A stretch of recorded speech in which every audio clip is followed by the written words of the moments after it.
Hi guys! Welcome to Jekotech TV! Smile ka muna dyan! Okay guys, let's go! So ayan guys, ito yung kanilang sign up form o registration form na napakasimple.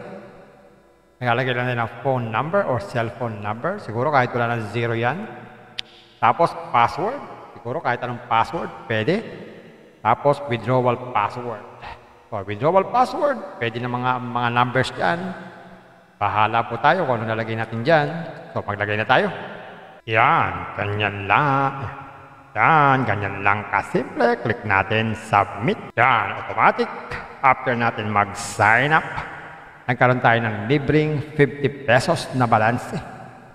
Ang tanong, pwede kang ma-withdraw yan. Check natin sa withdrawal. Check natin itong withdrawal. Sabi dito, you have not bound a bank card yet. Please add it first. So mag-add tayo. Click natin itong confirm. Tayo, click natin itong add account. Lagay tayo ng ating mga account dito. So account name and bank name. Bank name, GCash lang naman pala yan. Tapos bank account number. Gawin na natin. Yan. So, punta na tayo sa withdrawal. Punta na tayo sa withdrawal. Yan. Click natin submit. Yan. Sabi dito, withdrawal must be greater than 0 and less than or equal to 0. So hindi pwedeng withdraw yung 50 pesos. Ayan. Pero silang 5% na binabawas. So, kailangan pala tayo dito ay makapag-ipon-ipon pa para tayo makapag-withdraw. So, check natin yung mga investment na kanilang inaalok. Yung kanilang inaalok na mga investment. Merong Summit, column number 1, column number 2, and column number 3. So, check natin sa column number 1. Yan, sa column number 1, ang pinakamaliit na investment ay 220. Ito ay meron daily income na 40 pesos. So, everyday yan sa loob ng 100 days. Susunod naman dito ay 470 na amount o price, pero meron itong 89.3 na daily income sa loob ng 100 days. Araw-araw yan. Ang susunod naman ay 990 na. Meron naman itong 193.05 everyday sa loob ng 100 araw. Natin dito sa Summit column number 2. Summit column number 2, ito pala yung maiksiyan lamang. 400. Pag-invest tayo dyan in 3 days. Okay, ang daily niyan ay meron tayong 203.2 nakikitain. Pag naman 800, ganun din, 3 days. Meron tayong 406 everyday nakita. Yan. Susunod naman dito ay 800 pesos na. Yan, ang susunod dito ay 800 pesos na. Na meron daw itong kitang 406.40 everyday sa loob ng 3 araw. Ang susunod ay 16 na.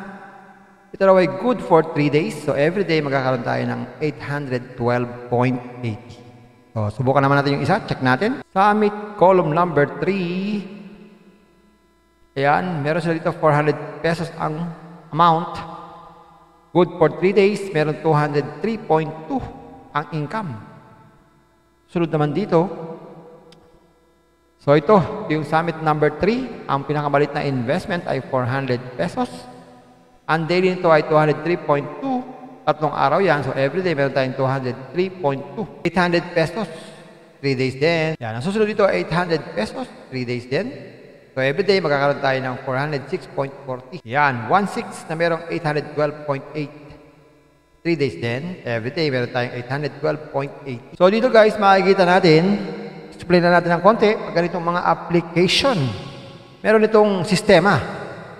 So, pwede tayo mag-invest dito sa mga Summit column number 1. Iba-iba yan. Pero, hindi natin kayang withdrawin ito agad. So, mag-aantay tayo ng maturity. Bago natin ma-withdraw yung ating invest dito sa Summit column number 1. Pero sa Summit column number 2 and 3, ma-withdraw yan every day. Pero para makapag-invest naman tayo sa column number 2 at number 3, kailangan meron tayong investment sa column number 1. So, ayan guys. Isang trivia lang. Pag ganito mga application, kagaya yan, 3 klaseng application. Ito, merong column number 1, number 2, and number 3. Sa number 1, pwede naman tayo mag-invest dyan. Kaya lang yung ating kikitain dyan, everyday, hindi natin siya pwedeng withdrawin. Pero yung investment sa number 2 and number 3, pwedeng withdrawin yan anytime, anywhere. Pero, meron silang sistema dito, mga ganitong application. Para makapag-invest ka sa number 2 and number 3, kailangan may investment ka sa number 1. Yun po. Pero kung gusto mo ay number 1 lang, malaya po tayo. Pwede. Kaya lang, matagal natin mawi-withdraw. Tandaan natin, para makapag-invest sa number 2 at number 3, dapat meron tayong investment sa number 1. Ngayon, check pa natin yung iba. Meron sila ditong order records para ma-check natin yung ating mga investment at saka fund details. At recharge and withdrawal record, naririyan po yan. At withdrawal method, at pwede tayo magpalit-palit ng password para tayo ay hindi ma-hack. At mag-log out na lang pag ayaw natin sa application na to. So ayan guys, nakita natin itong application na to. Medyo mababa ang kanyang investment na initial. Kaya lang, mag-aantay tayo ng maturity para ma-withdraw natin yan. Pero no, mga short term, kaya lang, obligado tayo mag-invest sa long term. So kung kayo ay naghahanap ng pamamabilisang long time earning application na pwede natin agad ma-withdraw, hindi ito. At hindi ko rin masasabi na ito ay long term. Dahil wala tayong kasiguruhan, maaaring matapos agad ito, o maaaring tumagal itong application. Kaya masasabi ko, ito ay para lamang sa mga risk taker. At kung kayo naman ay risk taker, okay mag-invest. Pag-aralan nyo ng puti. Pampaalala, ang ganitong mga application, minsan tumatagal, pero minsan sandaling-sandali lamang. Kagaya itong application na ito. Ang hula ko dito, tatagal ito mga 4 to 5 days. Pag sumobra dyan, swerte na tayo. Kaya maging mag-ingat sa ating pag-i-invest. At kung wala kayong pag-invest,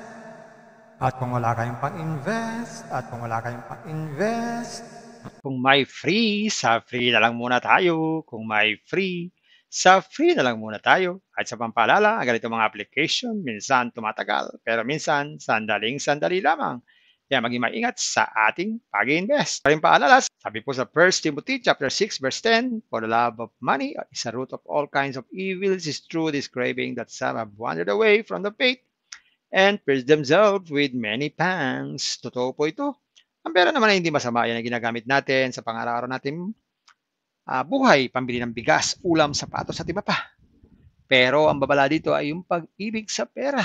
Pag tayo po umibig na sa pera, maaari tayong makagawa ng sari-saring kasamaan. Yan po ang kinauugatan, yung ating pag-ibig sa pera. Kaya ito po ay isang babala. Dahil ang ating ibang mga kasama natin ay nawala na sa pananampalataya. Mas pinili nilang ibigin ang pera. Hindi na natin alam kung nasaan sila. Kaya pinag-iingat po tayo dito. Mag-iingat po tayo sa pag-ibig sa pera. Bye-bye. Ingat lang sa pag-invest. Bye. Hi guys! Welcome to Jekotech TV! Smile ka muna dyan! Okay guys, let's go! So ayan guys, ito yung kanilang sign up form o registration form na napakasimple. Nakalagay lang din ang phone number or cellphone number. Siguro kahit wala na 0 yan. Tapos password. Siguro kahit anong password, pwede. Tapos withdrawal password. So, withdrawal password, pwede na mga numbers dyan. Bahala po tayo kung ano nalagay natin dyan. So, maglagay na tayo. Yan, ganyan lang. Yan, ganyan lang kasimple. Click natin, submit. Yan, automatic. After natin mag-sign up, nagkaroon tayo ng libreng 50 pesos na balance. Ang tanong, pwede kang ma-withdraw yan. Check natin sa withdrawal. Check natin itong withdrawal. Sabi dito, you have not bound a bank card yet. Please add it first. So mag-add tayo. Click natin itong confirm tayo. Click natin itong add account. Lagay tayo ng ating mga account dito. So account name and bank name. Bank name, GCash lang naman pala yan. Tapos bank account number. Gawin na natin. Yan. So, punta na tayo sa withdrawal. Yan. Click natin submit. Yan. Sabi dito, withdrawal must be greater than 0 and less than or equal to 0. So, hindi pwedeng withdraw yung 50 pesos. Ayan. Meron silang 5% na binabawas. So, kailangan pala tayo dito ay makapag-ipon-ipon pa para tayo makapag-withdraw. So, check natin yung mga investment na kanilang inaalok. Yung kanilang inaalok na mga investment. Merong Summit, column number 1, column number 2, and column number 3. So, check natin sa column number 1. Yan, sa column number 1, ang pinakamaliit na investment ay 220. Ito ay meron daily income na 40 pesos. So, everyday yan sa loob ng 100 days. Susunod naman dito ay 470 na amount of price, pero meron itong 89.3 na daily income sa loob ng 100 days. Araw-araw yan. Ang susunod naman ay 990 na. Meron naman itong 193.05 everyday sa loob ng 100 araw. Natin dito sa Summit column number 2. Summit column number 2, ito pala yung maiksian lamang. 400. Palag-invest tayo dyan in 3 days. Okay, ang daily niyan ay meron tayong 203.2 nakikitain. Pag naman 800, ganun din, 3 days. Meron tayong 406 everyday nakita. Susunod naman dito ay 800 pesos na. Yan, ang susunod dito ay 800 pesos na. Na meron daw itong kitang 406.40 everyday sa loob ng 3 araw. Ang susunod ay 16 na. Ito raw ay good for 3 days. So, everyday magkakaroon tayo ng 812.80. So, subukan naman natin yung isa. Check natin. Summit column number 3. Ayan, meron sila dito 400 pesos ang amount. Good for 3 days. Meron 203.2 ang income. Sunod naman dito. So, ito yung Summit number 3. Ang pinakamalit na investment ay 400 pesos. Ang daily nito ay 203.2. 3 araw yan. So, everyday meron tayong 203.2. 800 pesos. 3 days din. Yan. Ang susunod dito ay 800 pesos. 3 days din. So, everyday magkakaroon tayo ng 406.40. Yan. 1/6 na merong 812.8. 3 days din. Everyday meron tayong 812.8. So, dito guys, makikita natin, explain na natin ng konti, pag ganitong mga application. Meron itong sistema. So, pwede tayo mag-invest dito sa mga Summit column number 1. Iba-iba yan. Pero, hindi natin kayang withdrawin ito agad. So, mag-aantay tayo ng maturity. Pag natin ma-withdraw yung ating invest dito sa Summit column number 1. Pero sa Summit column number 2 and 3, ma-withdraw yan every day. Pero para makapag-invest naman tayo sa column number 2 at number 3, kailangan meron tayong investment sa column number 1. So, ayan guys, isang trivia lang. Pag ganito mga application, kagaya yan, 3 klaseng application. Ito, merong column number 1, number 2, and number 3. Sa number 1, pwede naman tayo mag-invest dyan. Kaya lang yung ating kikitain dyan na everyday, hindi natin siya pwedeng withdrawin. Pero yung investment sa number 2 and number 3, pwedeng withdrawin yan anytime, anywhere. Pero, meron silang sistema dito, mga ganitong application. Para makapag-invest ka sa number 2 and number 3, kailangan may investment ka sa number 1. Yun po. Pero kung gusto mo ay number 1 lang, malaya po tayo. Pwede. Kaya lang, matagal natin ma-withdraw. Tandaan natin, para makapag-invest sa number 2 at number 3, dapat meron tayong investment sa number 1. Ngayon, check pa natin yung iba. Pero sila ditong order records para ma-check natin yung ating mga investment at saka fund details. At recharge and withdrawal record, naririyan po yan. At withdrawal method. At pwede tayo magpalit-palit ng password para tayo ay hindi ma-hack. At mag-log out na lang pag ayaw natin sa application na to. So, ayan guys, nakita natin itong application na to. Medyo mababa ang kanyang investment na initial. Kaya lang, pag-aantay tayo ng maturity para ma-withdraw natin yan. Pero naman mga short term, kaya lang, obligado tayong mag-invest sa long term. So, kung kayo ay naghahanap ng pamamabilisang long time earning application na pwede natin agad ma-withdraw, hindi ito. At hindi ko rin masasabi na ito ay long term. Dahil wala tayong kasiguruhan, maaaring matapos agad ito, o maaaring tumagal itong application. Kaya masasabi ko, ito ay para lamang sa mga risk taker. At kung kayo naman ay risk taker, okay mag-invest. Pag-aralan nyo ng puti. Pampaalala, ang ganitong mga application, minsan tumatagal, pero minsan sandaling-sandali lamang. Kagaya itong application na to, ang hula ko dito, tatagal ito mga 4 to 5 days. Pag sumobra dyan, swerte na tayo. Kaya maging mag-ingat sa ating pag-i-invest. At kung wala kayong pag-invest,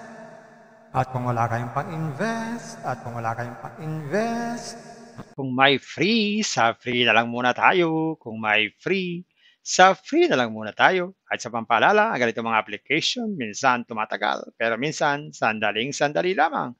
Kaya maging maingat sa ating pag-invest. Paring paalala, sabi po sa 1 Timothy chapter 6 verse 10, for the love of money is a root of all kinds of evils, is true this craving that some have wandered away from the faith and pierced themselves with many pangs. Totoo po ito. Ang pera naman ay hindi masama. Yan ang ginagamit natin sa pang-araw-araw natin buhay, pambili ng bigas, ulam, sapatos at iba pa. Pero ang babala dito ay yung pag-ibig sa pera. Pag tayo po umibig na sa pera, maaari tayong makagawa ng sari-saring kasamaan. Dahil po ang kinauugatan, yung ating pag-ibig sa pera. Kaya ito po ay isang babala. Dahil ang ating mga kasama natin ay nawala na sa pananampalataya. Mas pinili nilang ibigin ang pera. Hindi natin alam kung nasaan sila. Kaya pinag-iingat po tayo dito. Mag-iingat po tayo sa pag-ibig sa pera. Bye-bye. Ingat lang sa pag-invest. Bye. Hi guys! Welcome to Jekotech TV! Smile ka muna dyan! Okay guys, let's go!